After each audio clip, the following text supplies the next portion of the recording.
Hello Kenny, how's it going? I'm student clinician Esteban Diaz, and we're just going to be reviewing what we talked about with your case. So the differential diagnosis for your case is a thoracic outlet syndrome, or a ulnar neuropathy, or a C8 radiculopathy.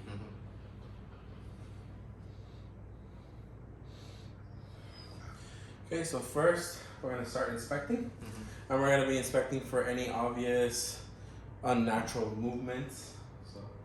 So if you're good, is the hand in a protected position, which is not. It's normal. Is the hand held a restricted manner, which is not.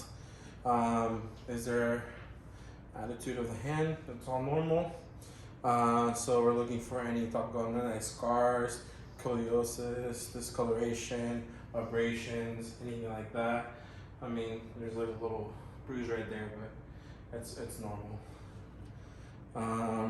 And then any asymmetry, so if there's any misalignment, any fingernails, pathology, if any finger is missing, which all his fingers are there, and any muscle atrophy or contraction, which is all normal. So first we're going to do the foraminal compression test, and we're going to go ahead and have you sit up straight.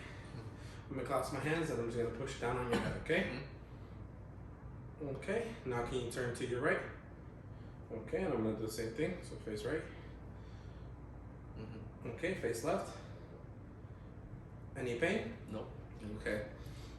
So for this would be an exacerbation of localized cervical pain, and this would mean a foraminal encroachment or a facet pathology without nerve root compression, or it would be an exacerbation of the cervical pain with a radicular component, and this would be a foraminal encroachment or facet pathology with nerve root compression.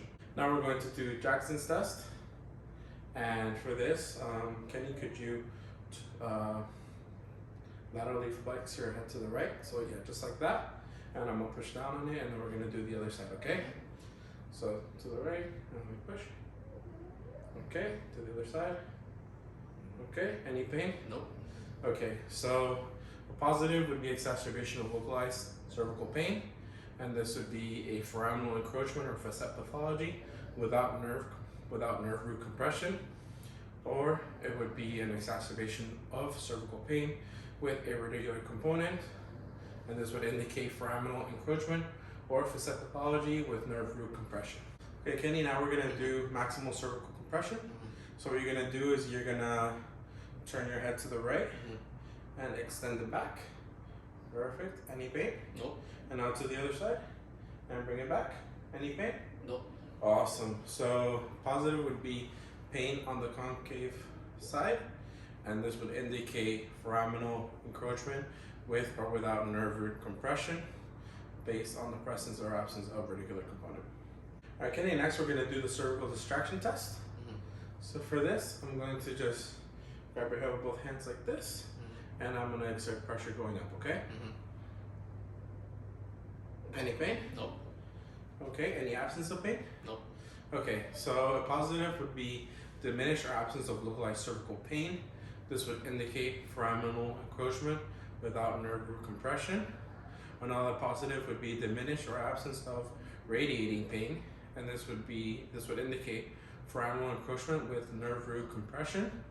Another positive could be increase of cervical pain, and this would indicate muscular strain, ligamentous sprain, myospasm, or facet capsulitis. Okay, Kenny, now we're going to do the shoulder depression test. So we're going to laterally flex your head and compress the shoulder down. Any pain? Nope. Okay, laterally flex this way and compress. Any pain? Nope. Okay, so a positive would be pain and or paresthesia on the side being tested, and this would indicate brachial plexus or dural sleeve adhesion.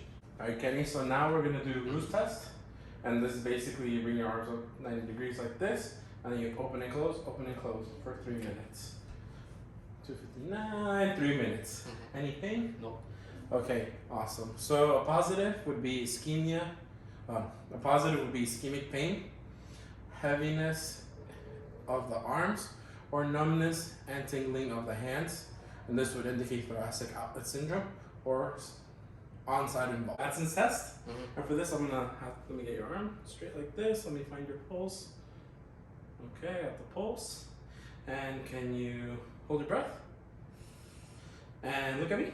And look at the ceiling. Okay, you can release. And now take a deep breath. And look away from me and up at the ceiling. All right, awesome, thank you. Okay, so a positive would be pain and or paresthesia, decrease or absence of pulse amplitude and or pallor, and this would indicate compression of the neurovascular bundle, biscalaneus, anticus, or cervical rib. Okay, Kenny, now we're gonna do the costo-clavicular maneuver, aka Enos test. And for this, I'm just gonna find your pulse. Okay, perfect. And now sit straight, put your shoulders back, chest out, touch your chin to chest, and hold your breath. Okay, you can release. And let me do it on the other side as well. Okay, look at your pulse. Okay, stand up straight, shoulders back, chest out, chin into your chest, and take a deep breath and hold. Okay. Good. So, any pain? Nope. Okay, so any decrease of pain? Or absence of pulse? Okay, so a positive would be pain and or paresthesia, decrease or absence of pulse and amplitude and pallor, and this would indicate compression of the neurovascular bundle between the clavicle and the first rib. Okay, so now we're gonna do hyperabduction maneuver or right test. So let me go ahead and get your arm neutral. Let me get a pulse. Actually, do it like this. Okay, and now we're gonna slowly hyperabduct your arm. Slowly, slowly, slowly.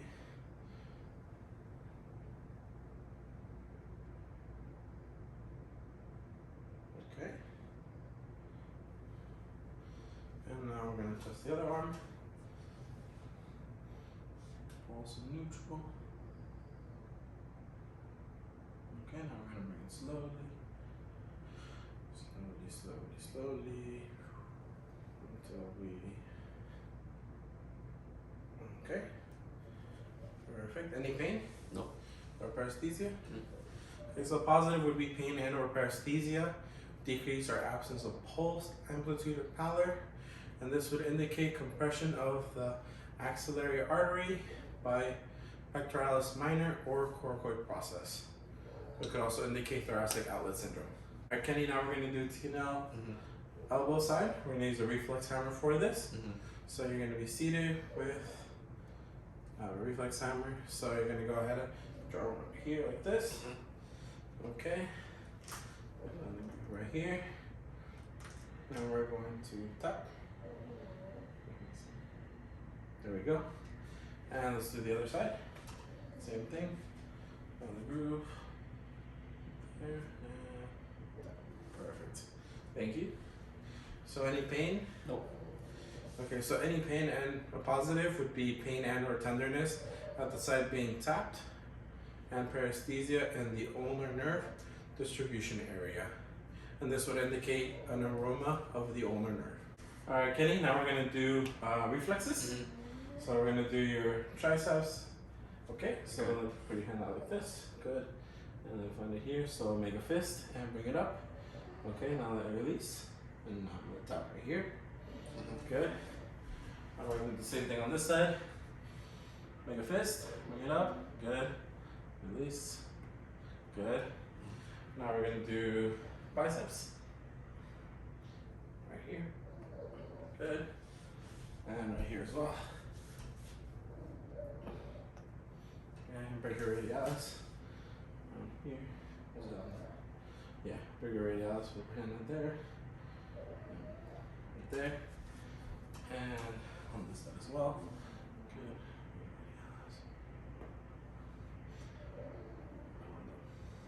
Good. There we go. Thank you, sir. And those are all the tests for today. We'll see you soon. Thank you so much for coming. Thank you.